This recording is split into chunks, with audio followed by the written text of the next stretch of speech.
Hello बच्चों यार, welcome back. आइए बच्चों कंटिन्यू करते हैं डिस्कशन के साथ। देखिएगा लास्ट सेशन में मैंने आपसे कहा था कि अब हम स्टार्ट करने वाले सबसे मेन पार्ट, और वो रहने वाला हमारा एस्टिमेशन ऑफ वर्किंग कैपिटल। बोलो एक बार क्या, जोर से एक बार चलो क्या, एस्टिमेशन ऑफ वर्किंग कैपिटल। एकदम ध्यान से सुनिएगा, बहुत इंटरेस्टिंग चैप्टर है। और सबसे मेन बात तो ये कि एग्जाम में आता भी बहुत मार्क्स के लिए, बहुत सारे मार्क्स के लिए आएगा। तो एकदम ध्यान से सुन लीजिए, खटाखट से एग्जाम में मार्क्स आएंगे, है ना। शुरू करते हैं हम अभी इस चैप्टर का सबसे मेन पार्ट, जो है estimation of working capital needs. अब सी एक्चुअली वर्किंग कैपिटल आपको कितना लगने वाला है ना, ये एस्टिमेट करने के लिए रफली आपके सिलेबस में 3 मेथड्स है कि एक कंपनी को कितना वर्किंग कैपिटल लगेगा, ये एस्टिमेट करने के लिए मेरे पास बोलो कितने कितने कितने 3 मेथड्स है to estimate the working capital requirements. Okay, वो 3 मेथड्स क्या मैं ब्रॉडली बता तो देता हूं आपको। 3 मेथड्स में सबसे पहला एक तरीका जो मेरे पास है वो है to find the operating cycle. बोलो क्या, ऑपरेटिंग साइकिल निकालना, ये एक है। दूसरा है कि मैं वर्किंग कैपिटल कितना लगेगा कंपनी को। वर्किंग कैपिटल का फॉर्मूला क्या रहता है, current asset minus current liability. तो if I can calculate, if I can know what are the current assets, company को कितने करंट असेट्स है ये मुझे पता हो, और मुझे पता हो कि कंपनी करंट लायबिलिटीज कितने, तो करंट असेट में से करंट लायबिलिटी माइनस कर दूंगा, ये आ जाएगा मेरा वर्किंग कैपिटल। ये हो गया, फॉर्मूला से निकाला मैंने। कैसे निकाला, फॉर्मूला से। और तीसरा एक और तरीका वर्किंग कैपिटल निकालने का वो है by using mathematical equations, regression equations.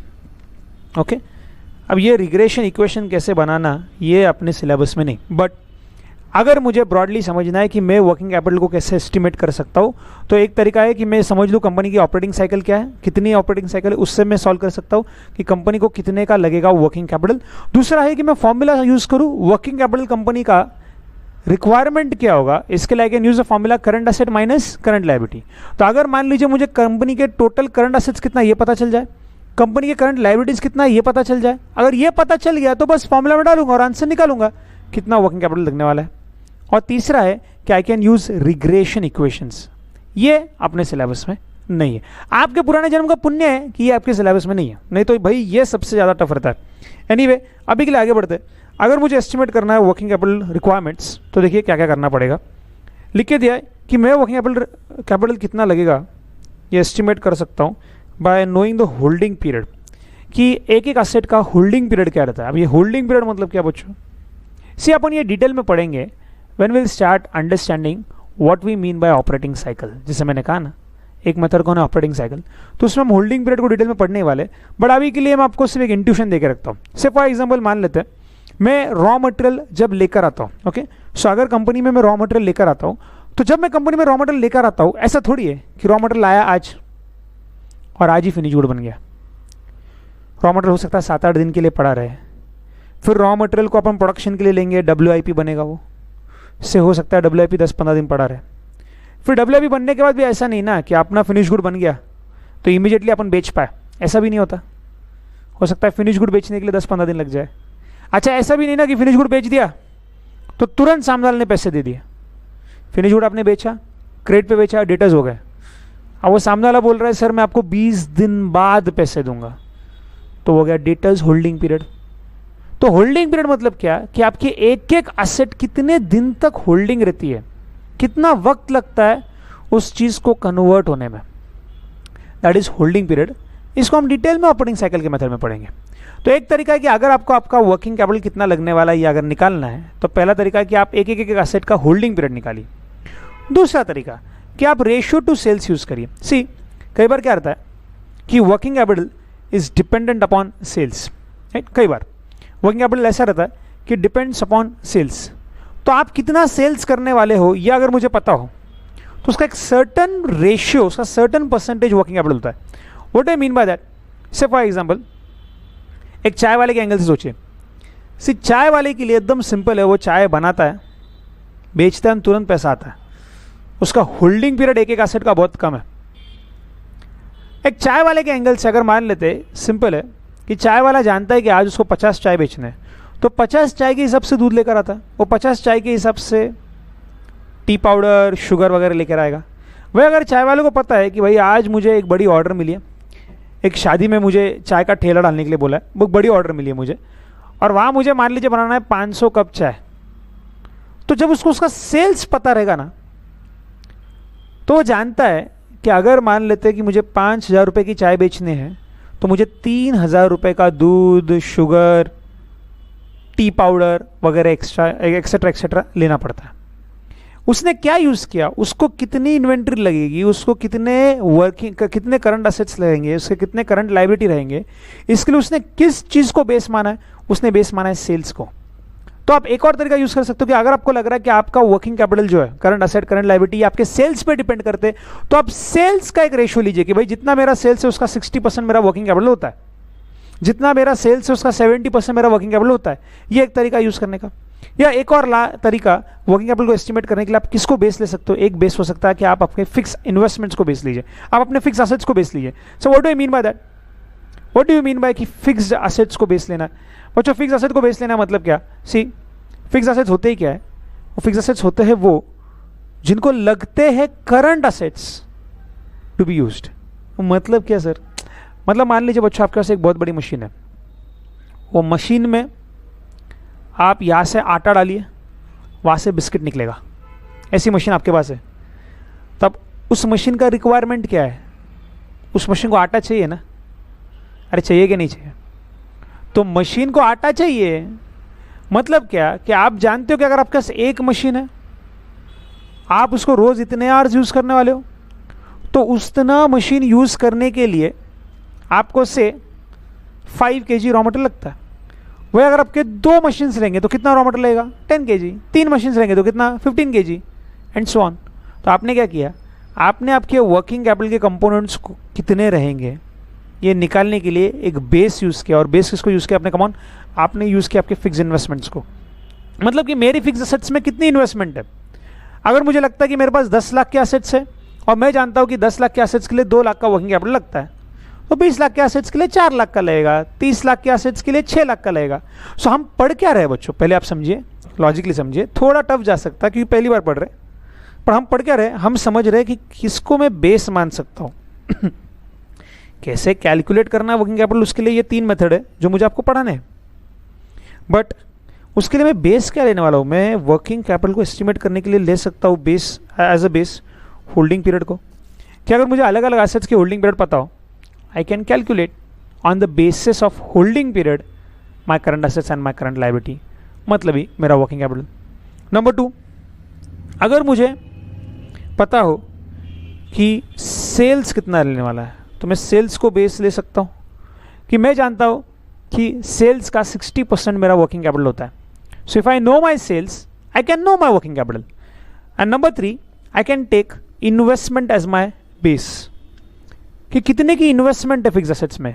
अगर 10 लाख की इन्वेस्टमेंट से 10 लाख के फिक्स असेट्स से मान लेते हैं मुझे 2 लाख का वर्किंग कैपिटल लगने वाला है, तो अगर मान लो 20 लाख के इन्वेस्टमेंट से तो हो सकता है मुझे 4 लाख का वर्किंग कैपिटल लगे। अभी एक एग्जांपल है, हर बार ऐसा ही रहता है, ऐसा जरूरी नहीं कि 10 लाख के लिए 2 लाख, 20 लाख के लिए 4 लाख, वो डिपेंड करता है कि आपका वर्किंग कैपिटल रिक्वायरमेंट कैसा है।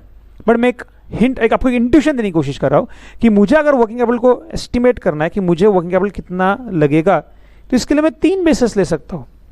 आई can use holding period as a base, I can use मेरा सेल्स कितना रहने वाला उसको as a base, I can use कि मेरी इन्वेस्टमेंट कितनी है, उसके हिसाब से मैं डिसाइड करूँगा कि मुझे वर्किंग कैपिटल कितना चाहिए। आया समझ में? हाँ सर समझ में आ गया। अभी अगर समझ में आ चुका है तो एक थोड़ा सा ये पार्ट समझ लेते हैं कि what is the difference in financing current assets and financing fix assets. बच्चों दोनों की फाइनेंसिंग में थोड़ा फर्क है। फाइनेंस दोनों को लगता है, करंट असेट्स अगर आपको इन्वेंट्री लेना है ना तो भी पैसों की जरूरत है, फाइनेंस चाहिए। आपको स्टॉक लाना है, आपको फाइनेंस चाहिए। और अगर आपको फिक्स असेट्स भी परचेस करने हैं ना तो भी आपको फाइनेंस चाहिए। बट दोनों के फाइनेंसिंग में थोड़ा डिफरेंस है। अगर आपने मोर फंड्स डाल दिए वर्किंग कैपिटल में तो कॉमन सेंस से कंपनी के पास देखो फंड्स बच्चों लिमिटेड है। मान लो कंपनी के पास इतने फंड्स हैं, अगर आपने इस फंड्स का एक बहुत बड़ा हिस्सा वर्किंग कैपिटल में डाल दिया तो फिक्स इन्वेस्टमेंट्स के लिए कम पैसा बचेगा। कॉमन सेंस है वही, ये बस ये 2 पॉइंट जो है वही यही बात बता रहे। The more funds of the business are investing working capital, lesser return in terms of profitability and less amount is available for investment in long term assets. Therefore, at corporate enterprise has to minimize investment in working capital and concentrate on investment in fixed assets. Some economists argue that current assets should be financed by current liabilities. कुछ economists का कहना है कि current assets को आप current liability से ही finance करें, आप लॉन्ग टर्म फाइनेंस मत लेके आओ शॉर्ट टर्म चीज़ों के लिए। और वही आगे बोलता है कि but this all depends upon the economic conditions prevailing in the economy. at particular time, requiring a company to keep business resources liquid so that business can take immediate advantage of knocking opportunities. In short run, opportunities may rise for investment in stocks to make immediate gains due to movement in prices, whereas investment in plant and machinery may not be possible. तो ये point ये बोल रहा है कि fix investments करने के लिए आपको थोड़ा और आगे जाके सोचना पड़ता है। फिक्स इन्वेस्टमेंट्स आप कितने करोगे, कितने नहीं करोगे, आप वर्किंग कैपिटल में कितना इन्वेस्ट करोगे, फिक्स इन्वेस्टमेंट्स कितने करोगे, ये डिपेंड करता है कि इकोनॉमी आज कैसे चल रही है। अगर मान लीजिए आपके पास एक शॉर्ट टर्म पॉसिबिलिटी है, एक कि आप फटाक से कुछ रॉ मटेरियल परचेज कर ले और रॉ मटेरियल किया हुआ परचेज तुरंत बेचकर कुछ पैसा कमा ले, तो आप फिक्स इन्वेस्टमेंट में ज़्यादा पैसा नहीं डालेंगे, आप शॉर्ट टर्म इन्वेस्टमेंट में पैसा इन्वेस्ट करेंगे। और वही अगर लग रहा है कि नहीं एक लॉन्ग टर्म इन्वेस्टमेंट प्रपोजल हमारे पास अच्छा है, तो हो सकता है आप शॉर्ट टर्म वर्किंग कैपिटल में कम पैसा लगाए और आप वो पैसा इन्वेस्ट कर दे किसमें, एक फिक्स इन्वेस्टमेंट पे। ओके, तो ये एक छोटा सा पॉइंट यहाँ पे था जो नीचे यहाँ पे एक्सप्लेन किया गया है। किससे बच्चों, सबसे पहले मान लीजिए मेरे पास है कैश, इस कैश से मैं क्या करूँगा, मैं कुछ इन्वेंट्री परचेस करूँगा। क्या परचेस करूँगा मैं, इन्वेंट्री। अगर मेरे पास कैश है, उससे मैंने कुछ इन्वेंट्री परचेस किया, उसको फिनिश गुड में बदला, वो डेटर्स को बेचा, डेटर्स वापस मुझे क्या देंगे, डेटर्स मुझे पैसा देंगे, और ये पैसा एक बार मेरे पास आ जाए, इससे मैं क्या करूँगा, मेरे क्रेडिटर्स को पे ऑफ करूँगा। ओके, क्रेडिटर्स को पे ऑफ करूँगा, उनसे वापस नया इन्वेंट्री लूँगा, नया इन्वेंट्री लूँगा, वापस डेटर्स को बेचूंगा, डेटर्स से वापस कैश आएगा, वापस इस कैश से मैं क्रेडिटर्स को पे करूँगा, क्रेडिटर्स से पे करके वापस वहाँ से नया रॉ मटेरियल लाऊंगा, नया रॉ मटेरियल आया, वापस मैं नई इन्वेंट्री, नए फिनिश गुड बनाऊंगा, फिनिश गुड को बेच के नए डेटर्स बनाऊंगा, नए डेटर्स से नया पैसा आएगा, और ये वर्किंग कैपिटल का साइकिल चलते ही रहता है। ओके, अब ये आपको अगर समझ में आ गया तो आपको डायरेक्टली आना है ऑपरेटिंग और वर्किंग कैपिटल साइकिल पे, concept and application of quantitative techniques, ये वाले पार्ट पे जल्दी से आइए। और अब यहाँ से हम शुरू कर रहे हैं कैलकुलेशन ऑफ वर्किंग कैपिटल। तो जैसे मैंने आपसे कहा, पहला एक तरीका क्या है कि मैं किसको बेस मानूं, वर्किंग कैपिटल निकालने के लिए मैं बेस मान सकता हूँ इन तीन चीज़ों को। अभी आप इन तीनों में से कुछ भी बेस ले लीजिए।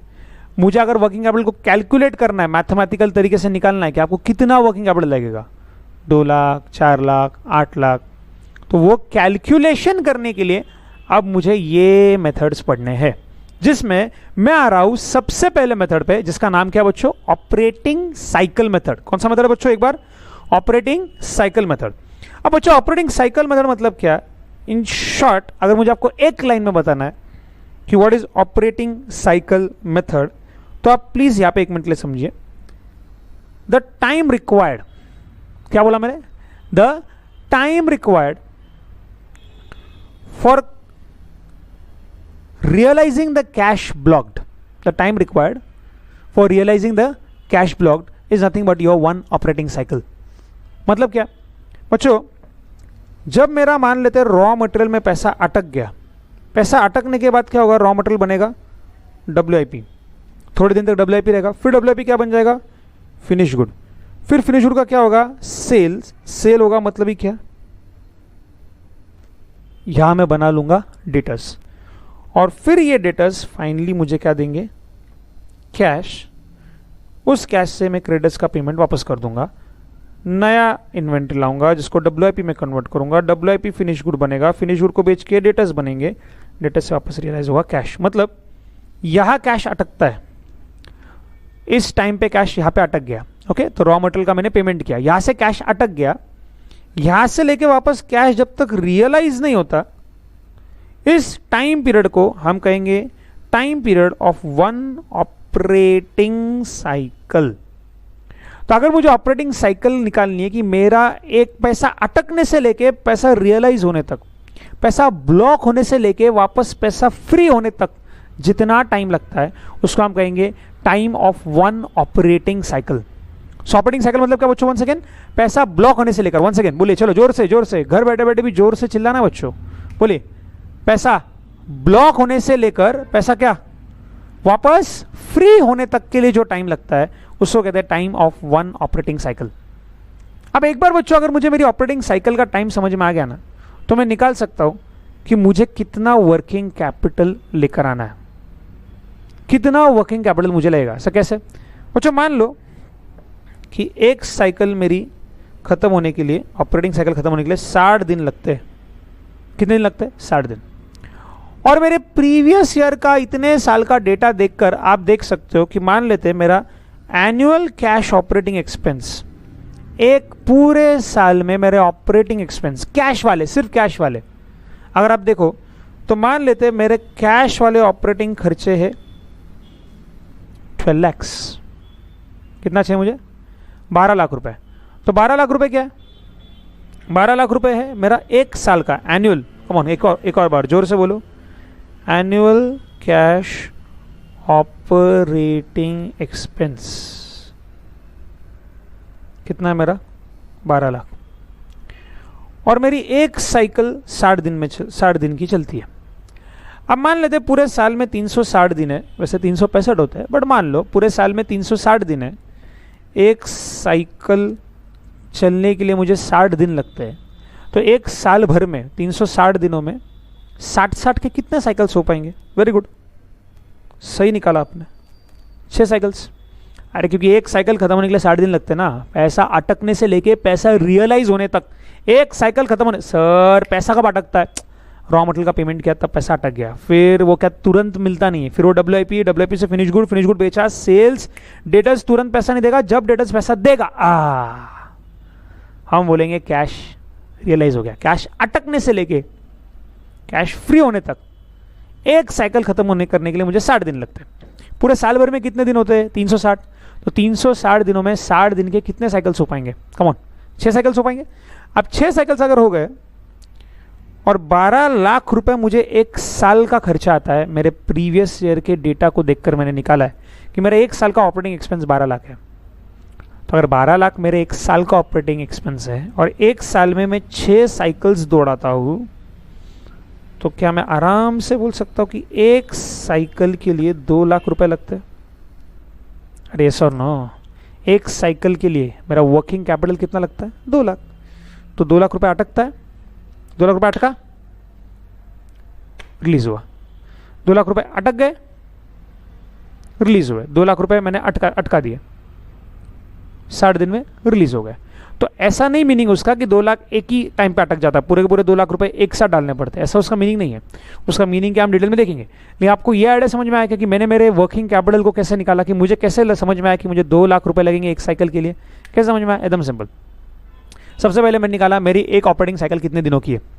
तो जैसे आपने असर्टेन किया कि सर आपकी एक ऑपरेटिंग साइकिल जो है वो सर 60 दिनों की है, राइट।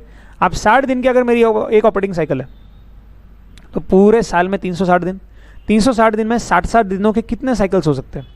सर 6 साइकिल्स होंगे। अच्छा, अगर 6 साइकिल्स होने वाले तो मेरे पूरे साल का खर्चा कितना है? 12 लाख। पूरे साल भर में मुझे 12 लाख का ऑपरेटिंग एक्सपेंस आता है। अब 12 लाख का ऑपरेटिंग एक्सपेंस आ रहा है और उसमें 6 साइकिल्स अगर मुझे चलाने हैं, मतलब एक साइकिल के लिए कितना लगा? 2 लाख रुपए। तो करना क्या है? स्टेप नंबर 1, ऑपरेटिंग साइकिल आपकी कितनी बड़ी है वो निकालो। 1 दिन की है, 10 दिन की है, 6 दिन की है, 60 दिन की है, पहले निकालो।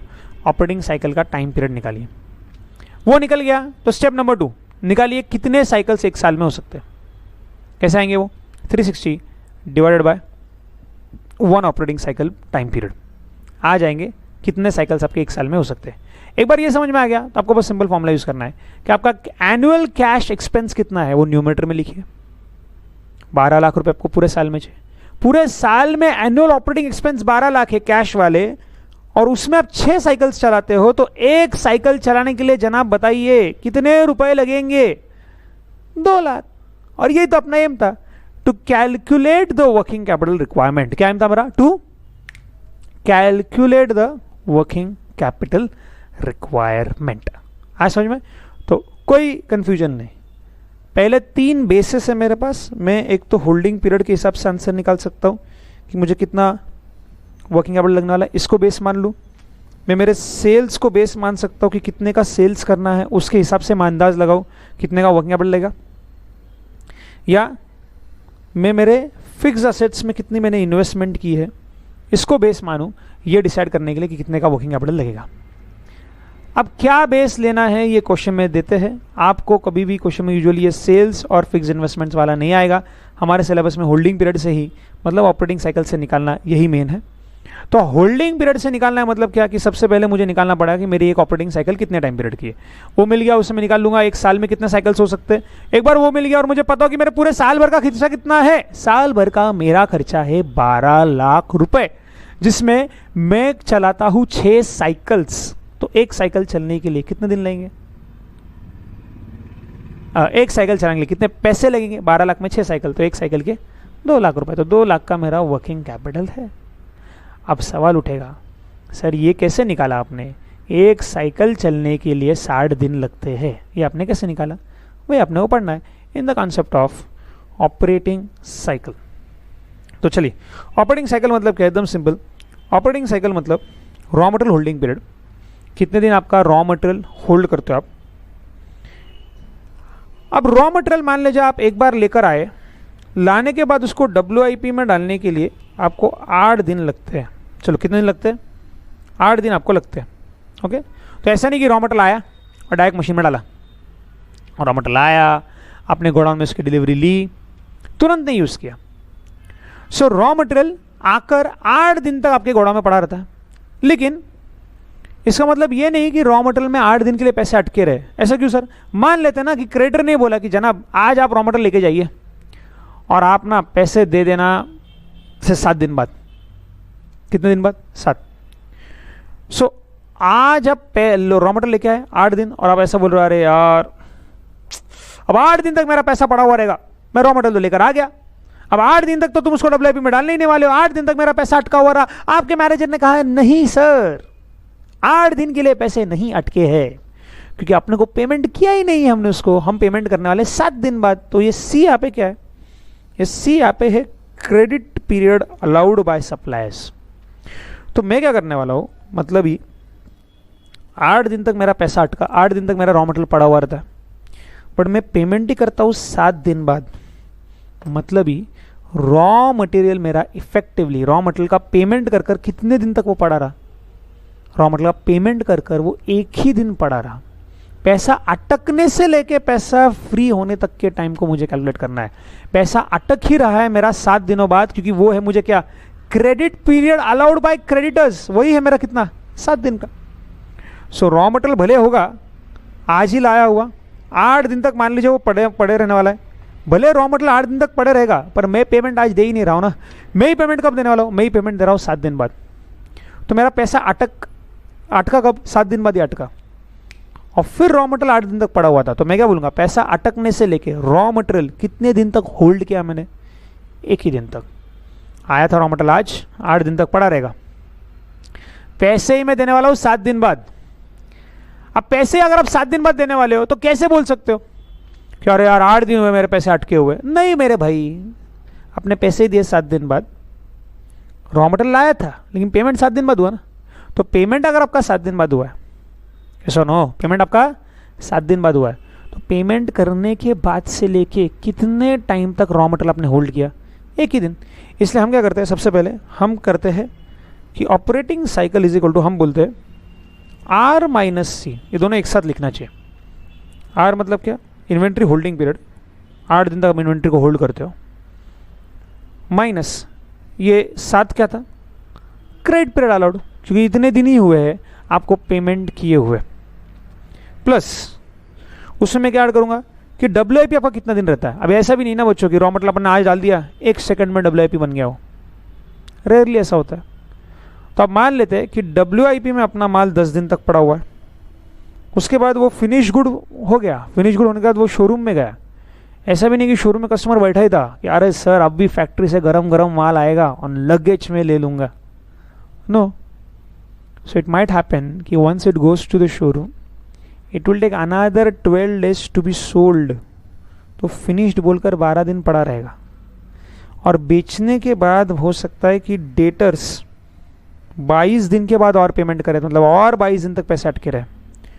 और इसमें से फाइनली हम क्या बोलते हैं कि सी माइनस करना है, जो मैंने यहीं पे लिख दिया। तो one second, operating cycle period कैसे लिखते हैं हम, कि कितने दिन तक आपका रॉ मटेरियल पड़ा हुआ रहेगा, 8 दिन तक तो साला रॉ मटेरियल पड़ा रहा, फिर उसको WIP बनाने के लिए 10 दिन लगे, फिर वो फिनिश बना, लेकिन फिनिश बनने के बाद उसको बेचने के लिए 12 दिन लगे, फिनिश गुड होल्डिंग पीरियड। तो फिनिश गुड जैसा उसको मैंने होल्ड किया है, फिनिश गुड होल्डिंग पीरियड मतलब क्या, कितने दिन तक फिनिश गुड बनकर ऐसे ही पड़े रहे, फिनिश गुड होल्डिंग पीरियड। फिर debtors holding period, debtors holding period मतलब क्या कि आज डेटर्स बनने के बाद कितने दिन तक उस सामने वाले बंदे का नाम आपके बुक्स में एज ए डेटर दिखता रहा। सर 22 दिन के बाद उसने पैसे दिए, मतलब 22 दिन तक उसका नाम आपके बुक्स में एज डेटर्स दिख रहा था, यस नो। और लास्ट में इसमें से हम बोलते कि माइनस कर देना आप क्रेडिट पीरियड अलाउड। क्या माइनस कर दोगे आप माइनस कर दोगे क्रेडिट पीरियड अलाउड। सो क्रेडिट पीरियड अलाउड माइनस क्यों करना रहता है? इसलिए माइनस करना रहता है क्योंकि हमने क्रेडिटर्स को पैसे दिए ही नहीं थे।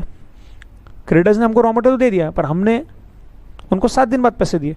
तो जब आप यहाँ पे बोलते हो कि 8 दिन तक पैसा अटका रहा, गलत बोलते हो। अपने पेमेंट 7 दिन बाद किया था तो एक ही दिन के लिए अटका रहा। ओके, तो इस तरह से हम निकाल सकते हैं हमारा ऑपरेटिंग साइकिल। ओके, तो 1 सेकेंड जल्दी से बताइए ऑपरेटिंग साइकिल का फॉर्मूला क्या रहेगा? So operating cycle is equal to raw material holding period plus WIP holding period plus finish good holding period plus debtors holding period minus credit period allowed. ये सबको आपको days में गिनना है। एक बार आपने डेज में गिन लिया, इसको ऐड कर दो, आपका आंसर आ गया। मान लो 60 डेज, मतलब ये क्या, पैसा अटकने से लेके पैसा फ्री होने तक आपको लगते हैं 60 दिन। ओके, अब बच्चों ये इंडिविजुअल आइटम जो मैंने बोला कि ये 6 दिन है, 8 दिन है, 12 दिन है, 11 दिन है, ये निकालने के भी फॉर्मूले। ओके, सी लंबा है, जरा चैप्टर लंबा है लेकिन सिंपल है, सुनते जाओ सिर्फ। तो अब मैंने बोला था कि रॉ मटेरियल मेरा 8 दिन के लिए पड़ा रहता है, WIP मान लीजिए मेरा 10 दिन के लिए है, फिनिश गुड 12 दिन के लिए, ये 22 दिन के लिए। अब आपको बच्चों एग्जाम में ऐसा देंगे क्या, ये रॉ मटेरियल होल्डिंग पीरियड ना 8 दिन है, ये 10 दिन है, ये ना 12 दिन है, ये 22 दिन है, ये 7 दिन है, सिर्फ एडलेस करके हमको आंसर निकाल के बताओ ना कि ऑपरेटिंग साइकिल का टाइम पीरियड क्या है। ये आएगा एग्जाम में, ये आएगा हाँ कि प्लस माइनस करो और आंसर बताओ? ऑफकोर्स नहीं। सो अभी हमको करना क्या है, हमको डिटेल में एक एक का टाइम निकालना सीखना है। ये टाइम कैसे निकलेगा? तो उसके लिए एक सिंपल सा, यहाँ पे देखिए मैंने एक टेबल दिया हुआ है जिसमें सारे फॉर्मूले। सबसे पहले कैसा आएगा मेरा रॉ मटेरियल होल्डिंग पीरियड। तो रॉ मटेरियल होल्डिंग पीरियड मुझे डेज में निकालना है। कैसे निकल सकता है? एकदम सिंपल। क्वेश्चन में आपको ढूंढना है कि what is the average value of raw material in stock. तो कितने वैल्यू का रॉ मटेरियल आपके पास स्टॉक में है? तो मान लेते मेरे पास 2 लाख रुपए का माल स्टॉक में है। कितने का माल है? 2 लाख रुपए का माल मेरे पास स्टॉक में है। उसको डिवाइड करिए by consumption of raw material per day. अब मान लेते पर डे आपको ढूंढना है ये consumption of raw material per day. अब मान लेते मैं हर दिन 20,000 का रॉ मटेरियल खा जाता हूं, तो अगर मेरे पास 2 लाख का ऑन एन एवरेज माल है गोडाउन में और मैं 20,000 का उसमें से रोज माल निकाल रहा हूं, तो मुझे बताइए आया हुआ माल खत्म होने के लिए, आया हुआ माल WIP में कन्वर्ट होने के लिए कितने दिन लगेंगे? आए हुए माल को WIP में कन्वर्ट होने के लिए सर 10 दिन लगेंगे। क्यों? क्योंकि सर देखें ना, आपके पास 2 लाख का माल हमेशा in general on an average है ये, क्या ये average. So on an average मेरे पास 2 लाख का माल होता है। अब इस 2 लाख के माल में से मैं रोज 20-20 हज़ार का माल निकालता हूँ, तो 2 लाख का माल खत्म होने के लिए कितना टाइम लगेगा? 10 दिन लगेंगे ना।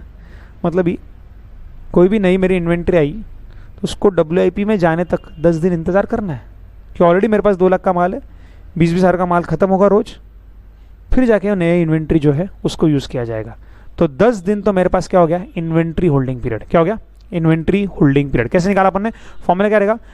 Average value of raw material in stock, कि तुम्हारे पास स्टॉक में कितने का रॉ मटेरियल है, divide by consumption per day. वैसे ही अगर आपको निकालना है WIP होल्डिंग पीरियड, कौन क्या निकालना आपको? WIP होल्डिंग पीरियड कि कितने का एक WIP आया एक बार। तो मान लेते बच्चों ऐसा है, देखो ये इमेजिन करो, ये मेरा रॉ मटेरियल है। ओके, अभी रॉ मटेरियल तो मैं कैसा है, मैं बहुत अच्छी ड्राइंग निकाल सकता हूँ वैसे, लेकिन टाइम नहीं है, ऐसी ड्राइंग निकाल सकता हूँ ना मैं, मतलब वो तुम्हारे वो कौन हो पिकासा वगैरह वगैरह, सबको शर्म आ जाएगी। लेकिन अभी मेरे पास टाइम नहीं है, इसलिए खड़ाखड़ से दिखा देता हूँ। मान लो ये रॉ मटेरियल मेरे पास आ गया, 2 लाख का रॉ मटेरियल रहता है मेरे पास ऑन एवरेज है। ऑन एवरेज मतलब क्या? In general. अभी जरूर नहीं 2 लाख का ही माल हमेशा हर दिन मेरे कंपनी में रहे, कभी 2,20,000 का हो सकता है, कभी 1,60,000 का हो सकता है, कभी 1,80,000 का हो सकता है, बट ऑन एवरेज 2 लाख का माल मेरे पास रहता है। इसमें से रोज मैं 20-20 हज़ार का माल निकाल रहा हूँ। ओके, तो ये 2 लाख का माल है, रोज इसमें से 20,000 का माल जा रहा है, 20,000 जा रहा है। तो कोई भी नया माल जो आया था उसका नंबर लगने तक उसको 10 दिन तो इंतजार करना ही पड़ेगा। तो ये हो गया ना मेरा इन्वेंट्री होल्डिंग पीरियड। क्या हो गया मेरा? इन्वेंट्री होल्डिंग पीरियड की आई हुई इन्वेंट्री को 10 दिन इंतजार करना है इस WIP में आने के लिए। तो मान लेते बच्चों यहाँ से रोज थोड़ा थोड़ा रॉ मटेरियल आता है, और यहाँ पे फिर उसके ऊपर प्रोडक्शन होता है। अब ये रॉ मटेरियल का प्रोडक्शन यहाँ पे हो रहा है, मतलब क्या सर? कुछ यहाँ पे उसका प्रोडक्शन हो रहा है, मतलब सिंपली यहाँ पे मान लीजिए मैं इसमें ऐड कर रहा हूँ लेबर,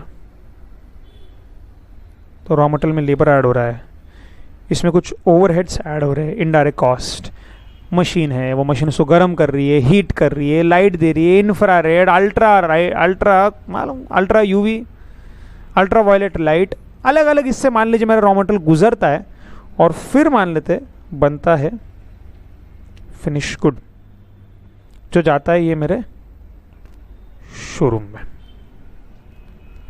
ठीक है, ये गए मेरे शोरूम में। ओके, अब मान लेते हैं कि ऑन एन एवरेज मेरे इस WIP में, इस ये जो मेरा प्रोडक्शन सेंटर है, 4 लाख का WIP होता है। ये क्या है? Average value of WIP। बोल क्या ये एवरेज? जैसे ये क्या था, 2 लाख का माल मेरे गोडाउन में रहता है हमेशा, एवरेज वैल्यू ऑफ स्टॉक। ये 4 लाख क्या है? Average value of WIP। तो मान लेते हैं कि मेरे पास WIP में हमेशा 4 लाख का माल होता है। कितना माल होता है? 4 लाख का। अब उस 4 लाख के माल में से मान लेते हैं मैं एवरी टाइम यहाँ से रोज 50,000 के गुड्स निकलते हैं। ये 50,000 क्या है? प्रोडक्शन पर डे है। तो 4 लाख का माल इस कुकर में है और इसमें से रोज 50,000 का माल यहां से निकल रहा है। तो मुझे बताइए ये 4 लाख का माल खत्म होने के लिए कितना टाइम लगेगा? रोज 50,000 का माल निकल रहा है, एक दिन में 1 लाख का, एक दिन में 50,000 का माल, 2 दिन में 1 लाख का माल निकलेगा। तो वैसे 4 लाख का माल निकलने के लिए 8 दिन लगेंगे। तो वो रॉ मटेरियल जो यहाँ पे अभी आया, अभी 10 दिन उसने यहाँ पे इंतजार किया कि पहले ये 2 लाख का माल खत्म होना था, फिर वो यहाँ पे आया। अब यहाँ पे आने के बाद रोज इसमें से 50,000 का माल, 50 का माल निकल रहा है। तो ये 4 लाख का माल निकलने के लिए 8 दिन लगेंगे कि नहीं लगेंगे? बताइए मुझे जल्दी से। यस, तो 8 दिन लगने वाला है उसको। तो ये रॉ मटेरियल जो यहाँ पे आया उसको यहाँ पे 8 दिन तक रहना पड़ेगा एज अ WIP। कैसे निकाला आपने 8 दिन? सर 4 लाख का माल ही है, ये क्या है? Average value of WIP divide by 50,000। 50,000 क्या था? Cost of production per day. हर दिन इस कुकर में से मेरे मान लीजिए 50,000 का माल निकलता है फिनिश गुड बोल के, तो 4 लाख का माल निकलने के लिए लगेंगे आपको 8 दिन। तो यहाँ पर अगर 4 लाख का माल है उसको ख़त्म होने के लिए 8 दिन लेंगे, फिर ये रॉ मटेरियल जो है वो भी यहाँ से निकल जाएगा एज अ फिनिश गुड। आ रहा समझ में? तो ये क्या निकल गया मैंने? WIP holding period. फॉर्मूला क्या रहेगा उसका जल्दी से? ऊपर क्या था? 4 लाख। 4 लाख क्या है मेरा? Average value of WIP divide by cost of production per day. जैसे मैं बोल रहा था कि रोज़ 50,000 का माल वहाँ से निकलता है, तो वो क्या हो गया? Average cost of production per day. अब बच्चों वैसे आपको निकालना है कि ये स्टोर में, ये गोडाउन में वो कितने दिन पड़ा रहेगा। कम ऑन, क्या निकालना आपको? आपको निकालना है कि ये गोडाउन में वो कितने दिन पड़ा रहेगा। ओके, अब गोडाउन में वो कितने दिन पड़ा रहेगा कैसे निकलेगा? Very simple, once again focus करिए। अब मान लेते इसमें, इस गोडाउन में है 5 लाख का माल ऑन एवरेज है। मतलब ऑन एवरेज, जैसे ऑन एवरेज का मीनिंग क्या रहता है बच्चों? समझ में आता है क्या तुमको? पहली बात, 1 मिनट रुको सिर्फ।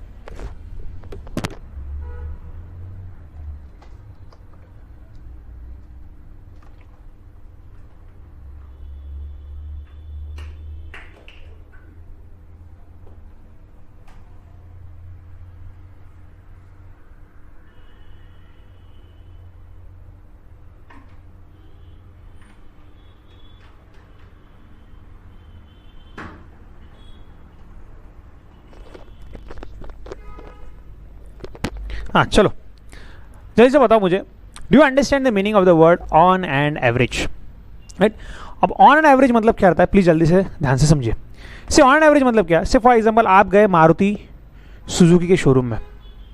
अब अगर आप मारुति सुजुकी के शोरूम में जाते हो और वहाँ पे जाके आप देखते हो यार यहाँ पे एक वैगन आर है, यहाँ पे एक स्विफ्ट है, यहाँ पे एक अर्टिगा है, और आपने अंदाज लगा लिया यार मैं कभी भी आता हूँ ना इस शोरूम में, इनका से 50 लाख की गाड़ियाँ इस शोरूम में रहते ही है इन जनरल। तो वो 50 लाख क्या हो गया? On an average value of finish goods in that particular showroom. वैसे मैं आपको यहाँ पे बोल रहा हूँ कि मेरे शोरूम में यहाँ पे कितने के गुड्स है? 5 लाख के। कम ऑन, कितने के गुड्स है? 5 लाख के गुड्स है। तो अगर मान लेते कि मेरे शोरूम में यहाँ पे 5 लाख के गुड्स है, और मान लेते कि रोज यहाँ से ये 5 लाख के गुड्स रोज मान लीजिए ऑन एन एवरेज में एक अब मान लो 1 लाख के गुड्स बेचता हूँ, ये क्या गुड्स सोल्ड पर डे, क्या ये मेरा गुड्स सोल्ड पर डे। तो मेरे पास शोरूम में कितने का माल है 5 लाख, 5 लाख की मेरे पास गुड्स है और मैं रोज उसमें 1 लाख का माल बेच रहा हूं। तो मुझे बताइए ये 5 लाख का माल खत्म होने के लिए कितने दिन लगेंगे? 5 दिन। 5 दिन में शोरूम मेरा क्या हो जाएगा? खत्म। मतलब ही जो एक नई कार मेरी यहाँ पे आ जाए उसको यहाँ से बाहर निकलने के लिए कितने दिन इंतजार करना पड़ेगा? अब वो जब आई तब ऑन एन एवरेज मेरे गोडाउन में कितने का माल था? 5 लाख का माल था। अब 5 लाख का माल है, रोज उसमें से 1 लाख 1 लाख 1 लाख का माल जाएगा। तो ये अभी आई हुई कार को यहाँ से बाहर निकलने के लिए पहले 5 दिन यहाँ पे रुकना पड़ेगा। यही तो हो गया फिनिश गुड्स होल्डिंग पीरियड। कौन क्या बोलेंगे इसको? इसको बोलेंगे हम finish good holding period. Finish good बनने के बाद कितने दिन तक, come on once again repeat करिए, फिनिश गुड बनने के बाद कितने दिन तक आपको होल्ड करना पड़ता है before you get converted into sales. अब बच्चों फाइनली यहाँ पे देखेंगे, अभी ये गुड्स मैंने बेच दिए। किसको बेचेंगे ये गुड्स? हम ये बेचा हमने मिस्टर एक्स को। ओके,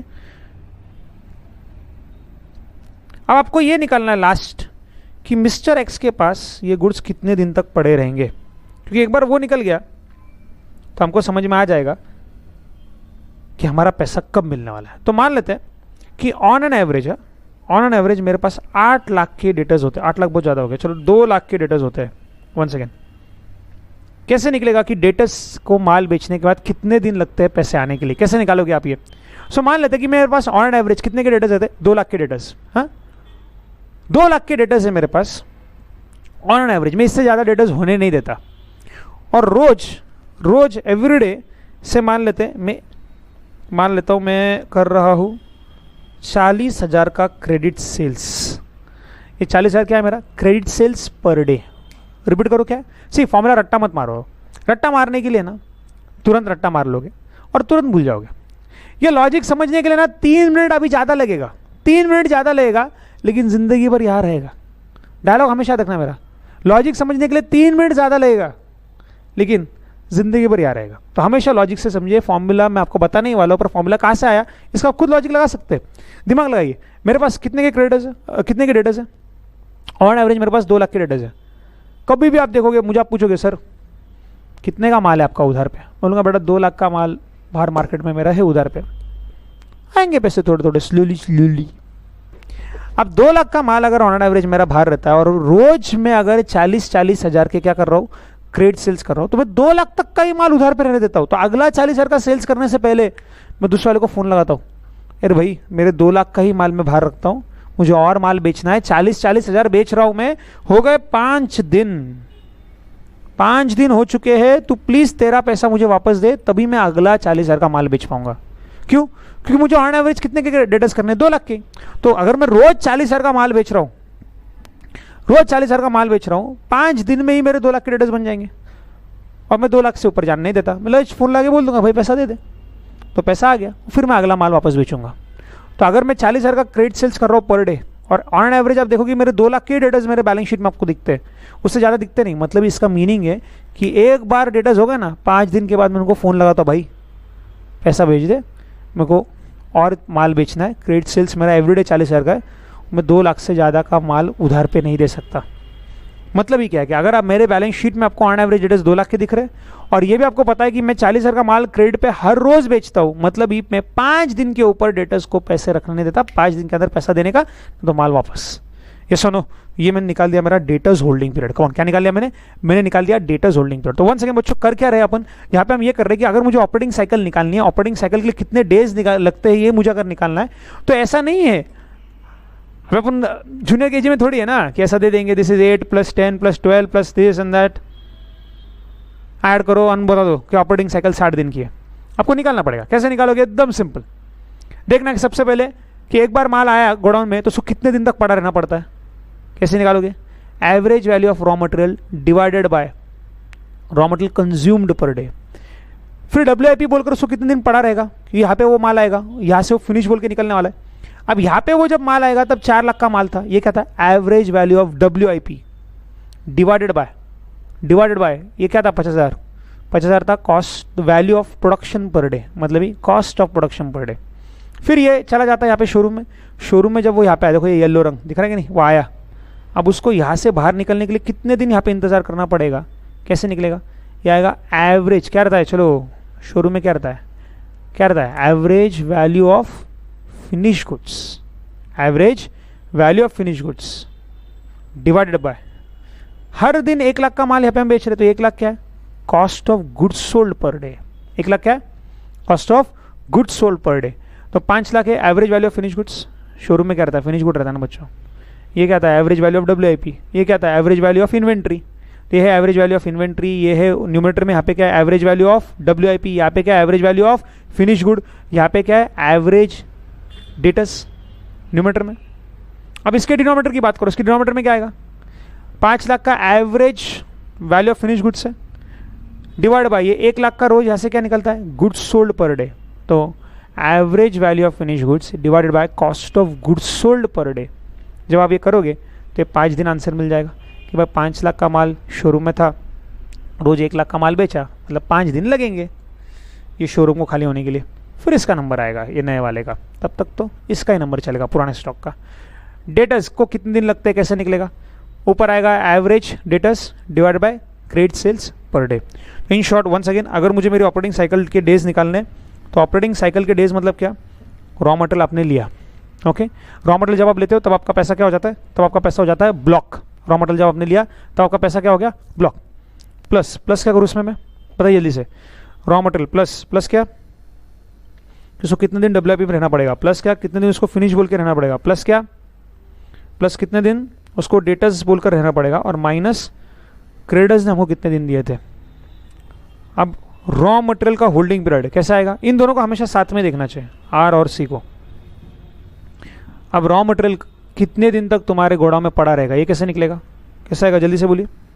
सबसे पहले इसको आपको क्या चाहिए, average value of inventory divided by, चलो फॉर्मूला आप बनाओ, मैं वापस आपको याद दिलाता हूँ। कितने का माल था मेरे पास, 2 लाख का, और रोज कितने का माल कंज्यूम हो रहा था, 20,000 का, तो अपना आंसर निकाला कि नहीं, कि सर आए हुए माल को 10 दिन तक रुकना पड़ेगा, फिर उसका नंबर आएगा, यस नो।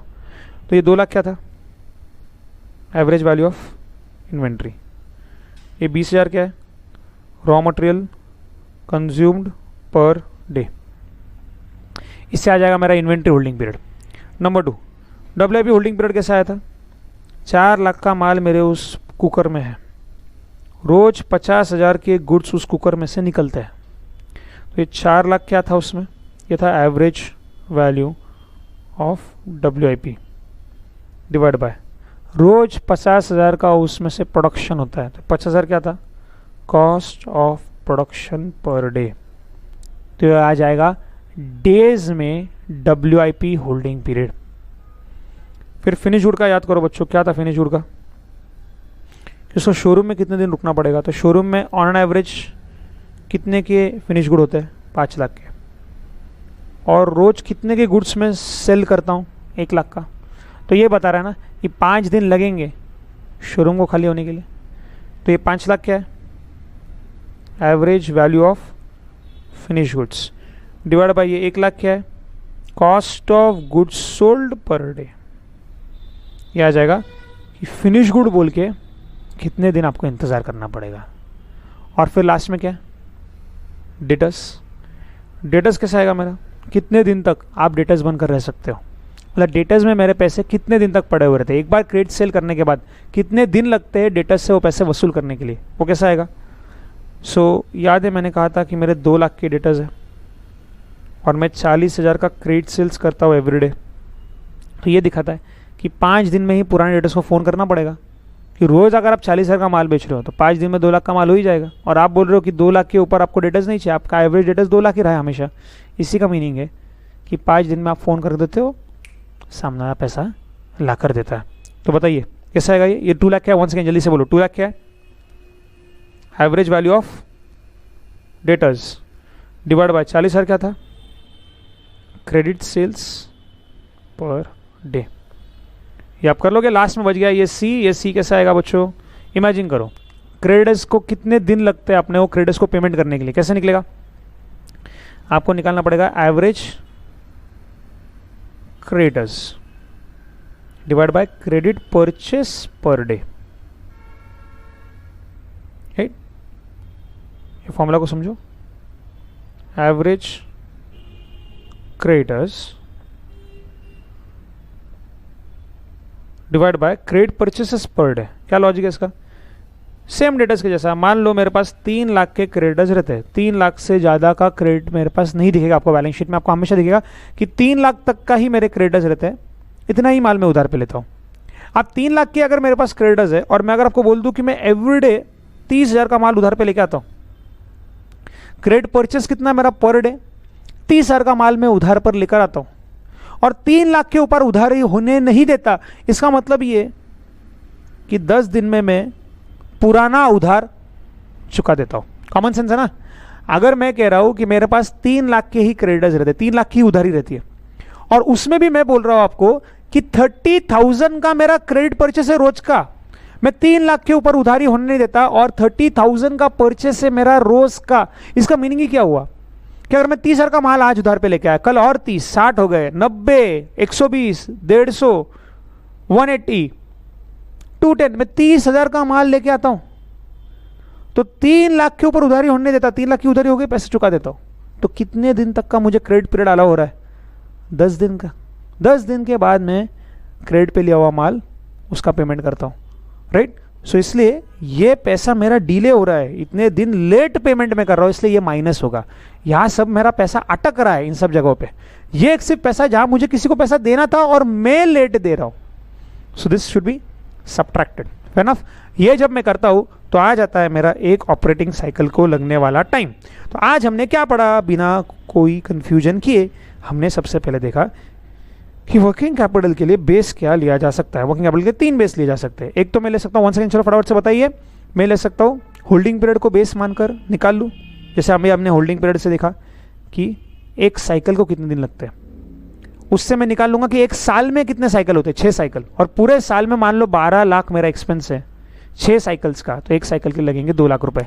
लो निकाल लिया मैंने मेरा वर्किंग कैपिटल। हमारा एम था to quantify, to estimate the value of working capital. पहला बेस ले सकते हो आप होल्डिंग पीरियड। दूसरा आप क्या कर सकते हो? आप सेल्स को बेस मान सकते हो कि भाई आज जैसे मैंने चाय वाले का एग्जाम्पल लिया था, अगर चाय वाले को पता है कि आज मुझे 500 कप चाय बेचनी है, वो उसके हिसाब से अंदाज लगाता है कि मुझे कितने का वर्किंग कैपिटल लगेगा। या आप ले सकते हो फिक्स एसेट्स को बेस। अगर आपको पता है कि आपको एक मशीन के पीछे 2 लाख का मान लीजिए वर्किंग कैपिटल लगता है, तो अकॉर्डिंगली आप डिसाइड कर सकते हो कि 2 मशीन के लिए कितना लगेगा एंड सो ऑन। उसमें से हमको सबसे ज़्यादा क्वेश्चन इसी पे आने वाले, इस पे हमको सिर्फ थ्योरी आने वाली है। तो होल्डिंग पीरियड के ऊपर हम निकाल सकते हैं ऑपरेटिंग साइकिल। ऑपरेटिंग साइकिल मतलब क्या? 1 सेकंड चलो बोलो।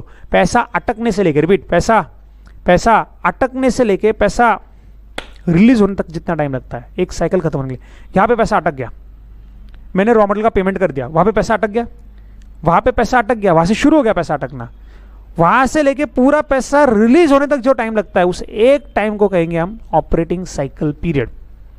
वो मैं कैसे निकाल सकता हूँ? तो वो मैंने देखा कि मुझे सबसे पहले निकालना पड़ेगा रॉ मटेरियल होल्डिंग पीरियड। क्या करना पड़ेगा बताइए जल्दी से जरा।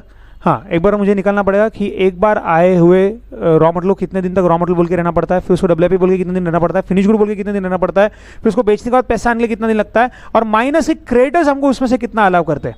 ये सब अगर मैं डेज में गिन लूँ तो मुझे समझ में आएगा कि एक साइकिल के लिए कितने दिन लगते हैं। कैसे निकालेंगे? सबसे पहले बात करते हैं इन सबके न्यूमेरिटर्स की। अगर आपको निकालना है कि रॉ मटेरियल, आया हुआ रॉ मटेरियल, उसको डब्ल्यूआईपी बनने के लिए कितने दिन लगते हैं, आपको निकालना है इन्वेंट्री होल्डिंग पीरियड। कैसा आएगा वो? Average value of inventory divided by inventory consumed per day. WIP निकालना है तो न्यूमेरेटर क्या आएगा? Average value of WIP. Finish good holding period निकालना है तो क्या आएगा? Average value of finish goods. Debtors holding period निकालना है तो न्यूमेरेटर क्या आएगा? Average value of debtors. Creditors holding period निकालना है तो एवरेज वैल्यू ऑफ क्रेडिटर्स। तो न्यूमेरेटर तो बहुत सिंपल है, जो नाम है वही लिखना है। इन्वेंट्री के लिए एवरेज इन्वेंट्री, डब्ल्यूआईपी के लिए एवरेज डब्ल्यूआईपी, फिनिश गुड के लिए एवरेज फिनिश गुड, डेटर्स के लिए एवरेज डेटर्स, और क्रेडिटर्स के लिए एवरेज क्रेडिटर्स। अब डिवाइड बाय, आपको डेज में आंसर चाहिए ना, तो पर डे डिनोमिनेटर चाहिए। कैसे निकलेगा? अब ये इन्वेंट्री होल्डिंग पीरियड, आपके पास 2 लाख का माल है, रोज 20,000 का माल कंज्यूम होता है, तो ये क्या आएगा डिनोमिनेटर में? रॉ मटेरियल कंज्यूम्ड पर डे। फिर आप निकाल पाओगे 10 दिन लगेंगे रॉ मटेरियल आने के लिए। फिर आपको डब्ल्यूआईपी निकालना है, डब्ल्यूआईपी होल्डिंग पीरियड। कैसा आएगा? आपके पास होता है 4 लाख का डब्ल्यूआईपी। कमॉन, क्या रहता है आपके पास? 4 लाख का डब्ल्यूआईपी। उसमें से रोज 50,000 का आचार निकल रहा है कुकर में से, तो average value of WIP divide by production per day. यहाँ पे क्या आएगा? Average value of finish good, और शोरूम में क्या होता है? सेल्स पर डे, फिर डेटर्स ऊपर एवरेज डेटर्स, नीचे क्या आएगा क्रेडिट सेल्स पर डे, और ऊपर एवरेज क्रेडिटर्स, नीचे क्या आएगा क्रेडिट परचेसेस पर डे। जब इन सबको मैं जोड़ दूँ तो आ जाएगा कि मुझे एक साइकिल कंप्लीट करने के लिए कितने दिन लगते हैं। उससे मैं निकाल सकता हूँ कि एक साइकिल के लिए 60 दिन मान लो आ रहा है आंसर, तो 360 दिनों में चलेंगे मेरे 6 साइकिल्स। और पूरे साल में अगर मान लीजिए 12 लाख का एक्सपेंस आता है, प्रीवियस ईयर के डेटा से हमने ये असर्टन किया है कि 12 लाख मेरा एनुअल ऑपरेटिंग एक्सपेंस है, तो उसको अगर मैं डिवाइड कर दूँ, इसमें मुझे 6 साइकिल्स होते हैं मेरे, तो एक साइकिल का आ जाएगा वर्किंग कैपिटल रिक्वायरमेंट है मेरी 2 लाख रुपीज़। इस तरह से हमने एस्टिमेट कर लिया वर्किंग कैपिटल को बाय यूजिंग व्हाट, बोलो जल्दी से, by using what operating cycle method. ठीक है, तो बस इसका थियरी आप एक बार थोड़ा सा देख लो। ऑपरेटिंग साइकिल मेथड क्या है ये? Operating cycle is the length of time between the companies outlay on raw material, wages and other expenditures and inflow of cash from sale of goods. In manufacturing business, operating cycle is the average time that raw material remains in stock less the period of credit plus time taken for producing the goods, time the goods remain as finished plus the time taken by customers to pay. Operating cycle concept is important for the management of cash and management of working capital because longer operating cycle the more financial resources the company needs. तो operating cycle जितनी छोटी आपकी होगी उतना अच्छा रहेगा, right. आपकी industry के स्टैंडर्ड के हिसाब से साइकिल होनी चाहिए। बहुत लंबी छोड़ी अगर आपका ऑपरेटिंग साइकिल है, मतलब बहुत टाइम लग रहा है आपके पैसे रिलीज होने के लिए, उतने दिन तक कंपनी को रिसोर्सेस मैनेज करने पड़ेंगे। ठीक है, यहाँ पर लिख कर दिया है कि कैसे निकालते हैं ये, और उसी को यहाँ पे इक्वेशन फॉर्म में लिख कर दिया है। और मैंने एक एक फॉर्मूला जो यहाँ पर लिख कर दिया था आपको, उसका लॉजिक यहाँ पे एक्सप्लेन किया हुआ है कि कैसे निकालते हैं। इन सब में सिर्फ लास्ट वाला जो क्रेडिट पीरियड रहता है, क्रेडिटर्स जो रहता है कि हमारे, वो वाला हम टाइम माइनस करते हैं। मतलब यहाँ लिखा है, सॉरी मैंने ऑलरेडी, सॉरी 4th पॉइंट नहीं, यहीं पे बाकी सबको ऐड करना है। Raw material, WIP, finish good, debtors minus creditors payment period. फिर ना पूछो, इस तरह से हम निकाल सकते हो ऑपरेटिंग साइकिल को। अगले इसमें हम देखेंगे और मेथड्स को कि आप कैसे सॉल्व कर सकते हैं आपके वर्किंग कैपिटल के रिक्वायरमेंट को। ये आज के लिए इस सेशन में इतना ही। I will see you in the next session. तब तक के लिए बच्चों पढ़ते रहिए, हंसते रहिए। I will see you in the next session. Bye bye.